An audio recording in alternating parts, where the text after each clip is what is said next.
Bonjour à tous chers amis, good morning everyone, this is Adrian from ispeakspokspoken.com. Bonjour à tous, c'est Adrien de ispeakspokspoken.com. Aujourd'hui je vous retrouve dans un nouveau décor comme vous pouvez le voir, mais surtout pour une nouvelle vidéo dans laquelle je corrige vos fautes. J'ai reçu hier, pour tout vous dire, vous savez, je fais des formations gratuites de temps en temps et à l'occasion de ces formations gratuites, j'ai un afflux vraiment, je dirais, considérable d'emails et parmi ces emails, j'ai reçu celui de Yolande. Alors, je vous le mets juste ici, regardez, je vous le lis, il y a 4 choses à noter qui sont 4 grosses fautes et on va décortiquer ensemble ces fautes et surtout, on va les corriger. Donc, ne regardez s'il vous plaît, ne regardez pas ce qui est ici. D'ailleurs, je vais me mettre devant. Comme ça, vous n'aurez pas la tentation de regarder. On va corriger ensemble ces fautes. Mais avant, sachez, chers amis, que vous pouvez bien évidemment télécharger votre kit complet pour vous mettre ou vous remettre à l'anglais en cliquant sur le i qui est en haut à droite. Vous abonner à cette désormais, oui, fabuleuse chaîne YouTube en cliquant sur le bouton rouge qui est juste ici. Ou nous rejoindre sur Facebook, toujours en cliquant sur le i en haut à droite. Alors, je le lis, il y a pas mal de fautes, vous allez voir, mais c'est extrêmement intéressant comme email. En tout cas, si vous souhaitez progresser en anglais, je pense vraiment que ça va vous aider. Hi Adrian, donc Adrien. I can connect with my smartphone. I hope must do follow the Sunday course. Thank you. Bon. Vous avez compris, il y a des fautes dans cet email. Mais regardez, première chose que Yolande a bien fait, c'est qu'elle a mis déjà une majuscule ici. Et là, elle a bien mis aussi, alors ça ne se voit pas forcément parce que j'écris en lettres capitales, mais elle a bien mis une majuscule là et le point. Ça paraît pas grand-chose en fait de mettre la majuscule et le point. Mais si vous n'avez pas cette rigueur basique de mettre des points où il les faut, je ne parle pas des virgules, mais vraiment des points. Si vous n'avez pas cette rigueur basique de mettre les majuscules au prénom et quand il les faut sur certains mots en anglais, on le va voir ici justement, d'accord?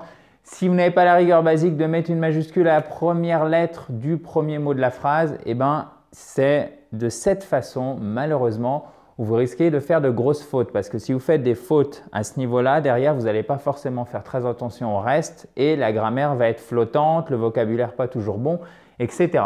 Donc là, Yolande, ce qu'elle a fait, c'est bien puisqu'elle a bien mis la majuscule sur la première lettre, sur le prénom. Le seul problème, c'est qu'elle a mis évidemment le point d'exclamation ici alors qu'il devrait être ici ou éventuellement, ça peut très bien être un point, il n'y a pas de problème.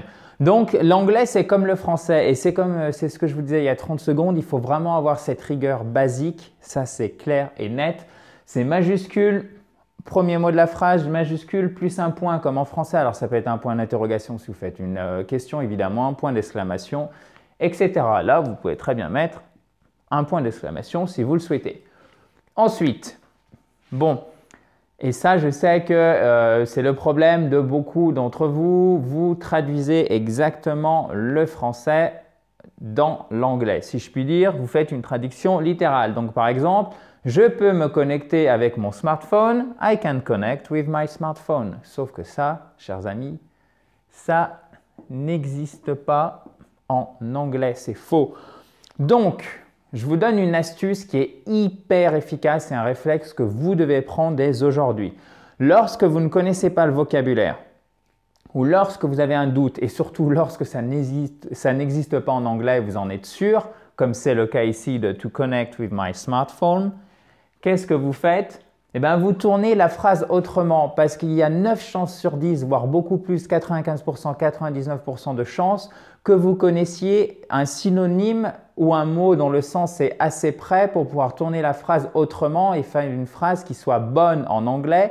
Et si vous faites une bonne phrase en anglais sans faute, vous allez arriver à vous faire comprendre, ce qui est quand même le but, évidemment, de votre anglais, mais aussi de cette chaîne YouTube, de vous aider à progresser pour parler, ok? Donc, tournez vos phrases autrement. Il faut prendre ce réflexe. C'est pour ça qu'il y a toujours des petits malins en fait qui arrivent facilement à se faire comprendre parce qu'ils sont très efficaces avec entre guillemets le peu de vocabulaire qu'ils connaissent. Ils arrivent à s'exprimer parce qu'ils arrivent à contourner les obstacles au lieu de foncer tête baissée.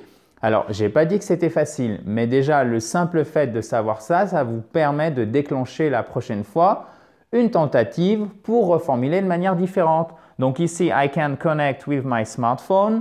Qu'est-ce que vous pouvez dire? I can use my smartphone, tout simplement. C'est exactement, c'est très proche, peut-être pas exactement, mais c'est très proche de ce que Yolande souhaitait dire. Ensuite, troisième phrase, et là, c'est peut-être la plus intéressante de cet email. Et malheureusement, c'est quelque chose qui arrive souvent lorsqu'on essaye de s'exprimer en anglais. Donc du coup, on concentre toutes nos ressources intellectuelles, cérébrales sur ce qu'on veut dire. Et du coup, on n'a plus d'énergie pour tout le reste. On n'a plus d'énergie pour… on cherche les mots, mais on n'a pas forcément l'énergie de faire une phrase qui est claire. Du coup, on aligne les verbes comme ça, ce qui au final ne veut plus rien dire. Parce que là, on voit bien qu'il y a l'idée de… J'espère pouvoir suivre le cours. C'est important pour moi, I must, je dois, d'accord?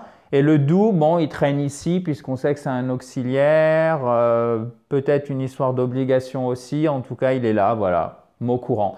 Et ça arrive malheureusement lorsqu'on n'a pas de but clair au niveau de la phrase. Il faut avoir une idée claire en fait de ce que vous souhaitez exprimer. Est-ce que là, vous voulez dire j'espère pouvoir suivre le cours ou c'est très important pour moi, I must follow the course. Je dois suivre le cours. Donc là, il faut bien avoir les idées claires et éviter de mettre deux idées dans une même phrase. Vous faites deux phrases toutes simples. I hope to follow the course. I must follow the course. It's very important for me. Donc, par exemple, I hope to follow the course. It is important for me. OK?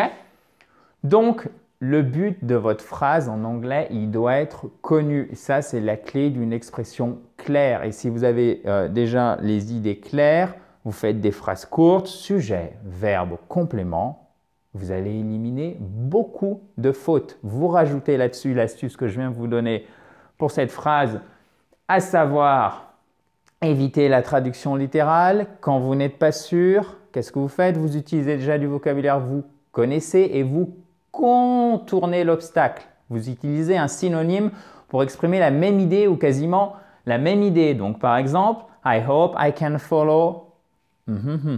Pourquoi je fais Parce que là, il y a une faute et je ne voudrais pas vous dévoiler la bonne formulation tout de suite. Donc, c'était simplement, on se concentre ici. Donc, I hope I can follow the course, par exemple. Okay? I must follow the course. Je dois suivre le cours. Donc, ça, c'est je dois, je suis vraiment obligé. It is very important for me. Vous voyez, tout le monde connaît it is very important for me. To me. OK? It is very important to me. Facile. OK? Ensuite, ça, vous devez le reconnaître, l'apprendre par cœur. Vous devez le connaître quand on a un adjectif qui exprime le temps. Par exemple, yesterday, OK? Le cours d'hier. Quand vous voulez dire le cours de dimanche, etc., etc.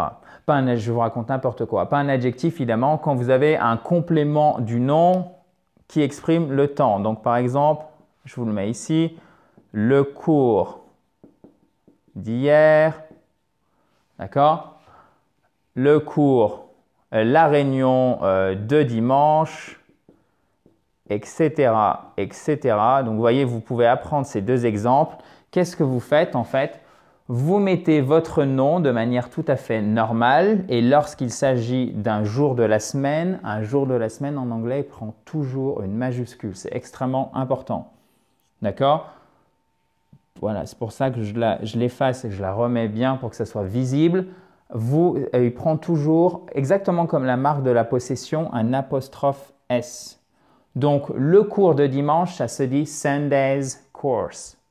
La réunion d'hier, c'est yesterday's meeting et pas besoin de mettre ici une majuscule. Les majuscules, c'est pour les jours de la semaine en anglais, toujours, les mois aussi. Donc, pensez-y, c'est vraiment important. Regardez, la réunion d'hier, vous pouvez la prendre par cœur, yesterday's meeting. Et du coup, qu'est-ce qui se passe? On dira I hope to follow yesterday's meeting. On n'a pas besoin de mettre le the. Pourquoi? Puisque l'apostrophe S qu'on a rajouté ici caractérise déjà le fait que c'est la réunion d'hier. Donc, On sait que c'est la réunion d'hier, pas la réunion d'avant-hier, pas la réunion de demain. Donc, pas besoin de the. Pourquoi? Parce que the, on l'utilise pour dire que c'est telle chose en particulier. Mais comme on vient déjà de le dire avec le S apostrophe, pas besoin de le faire une deuxième fois en anglais, donc on ne le met pas. Ce qui nous donnera, chers amis, I hope to follow Sunday's course. I must follow Sunday's course. It is very important to me. Voyez? Donc, avec ces quelques astuces et aussi des connaissances de grammaire qui sont au final pas très compliquées en fait, voyez, il suffit juste qu'elles vous soient expliquées et d'apprendre un ou deux exemples, vous allez, lorsque vous parlerez en anglais la prochaine fois, pouvoir mettre tout ça en pratique. Voilà, chers amis, grâce à l'email de Yolande, on a pu, je l'espère en tout cas, progresser en anglais aujourd'hui. Si vous avez aimé cette vidéo, je vous invite à mettre un pouce bleu comme ça, un pouce levé. Thank you very much in advance. Quant à moi, je vous retrouve pour une prochaine vidéo, mais avant de partir, sachez que vous êtes libre de télécharger gratuitement votre kit complet pour vous mettre ou vous remettre à l'anglais. En cliquant sur le i qui est juste en haut à droite, vous abonnez à cette désormais fabuleuse chaîne YouTube en cliquant sur le bouton rouge qui est sans doute, oui, il doit être juste ici, ou nous rejoindre sur Facebook pour voir les nouveaux posts, les nouvelles vidéos en cliquant sur le i en haut à droite. Guys, thank you very much. Talk to you soon et vive l'anglais!